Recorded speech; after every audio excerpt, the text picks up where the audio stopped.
हाय ये बड़ा जल्दी पकौड़िया ले आयो। का बात है, कहूं धरे और इतना ही रहो बनाए के ले आयो। अरे यार, पकौड़िया बनाए तो के चाय बनाए तो टाइम नहीं लगी, थोड़ा ठंडा हो गई वही।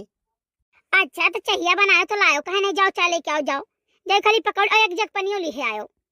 मतलब कि उसके केहू नहीं है, खाली हमें दौड़ी है क्या। ओहो मैंने दूसरे खर्ची बनाई दियो भला बने के थकी ना हुई तो ना तो हम बनाई ले थे। हे बड़े जने हे लिहाओ पनिया बड़े जने लिहाओ। ठीक है लाई थे, ले आई। देखियो जीजी रसिया का नहीं हरे भागे फायदा। हरे अब जवन काबा ना तमन बड़े जने करी हैं।